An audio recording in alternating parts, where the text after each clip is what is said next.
Well, Chris Bowen has finally managed to push Labor's safeguard mechanism over the line, getting the green light from Greens leader Adam Bandt.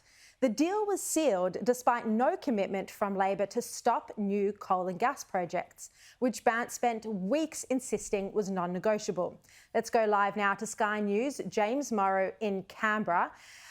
James, is Labor breaking a promise not to give in to the Greens on climate change policy here, or do you think Labor has got the upper hand given they didn't have to compromise on that ultimatum that the Greens had set for them? No, they absolutely have given in to the Greens here, Sharri. I mean, the Greens are clearly in the driver's seat. I know you just said that, it doesn't formally stop new coal and gas projects, but I'll tell you what, I've been speaking to people in the energy industry. It all but stops them dead. It puts billions of projects that were either in the planning stages or the feasibility stages absolutely on the line here. And it does so at a time when we need more gas, not less, to be our transition fuel. You remember 10 years ago, everybody was saying, oh, gas is going to be the transition fuel as we go through to the renewable economy. Well, the Greens are basically kamikaze when it comes to net zero, and Labor has strapped themselves to them on this, and it is going to wind up bringing absolutely to fruition the AEMO's predictions about energy shortages, price rises, and everything else, because they wanted to get this through rather than go back to the drawing board as with The Voice. Now, Anthony Albanese's $10 billion Housing Australia Future Fund is on track to be rejected by Senate crossbenchers. James, this would mark the federal government's first major legislative defeat.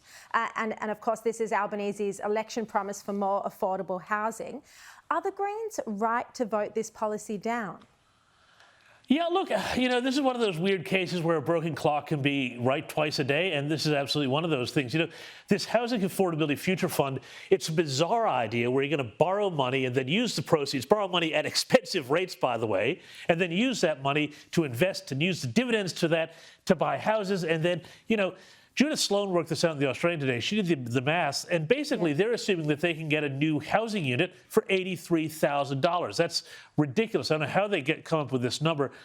If you want more affordable housing, well, there's simple things you can do. I mean, you can just build more straight up, but you can also remove planning obstacles. You can work with the states. There's a million things you can do before you start doing this whole sort of weird jerry-rigged sort of operation to get the money to build the houses. It's just like what happened in New Zealand, where Jacinda Ardern promised, the same sort of thing and wound up with a couple of hundred at the end of her term. Look, there are some critics of Australia, or many critics, but some of the critics of Labor's safeguard mechanism reforms are arguing that the government has ignored the role of natural gas in getting to net zero by 2050. And they say that in turn, this would make Australia's climate targets even harder to achieve. What are your thoughts on this?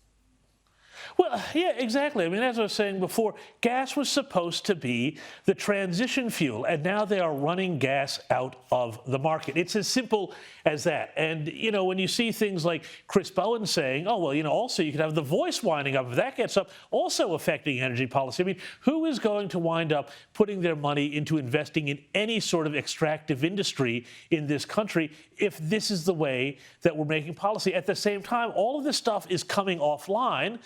We're not getting anywhere near enough renewables which are actually really expensive to get started, even if they're cheap to run later on. Not getting anywhere near enough to make up the shortfall. What will wind up happening, Sharri, is that the governments, both state and federal, will wind up having to pay coal and gas producers to stay online after trying to drive them out of the market for years.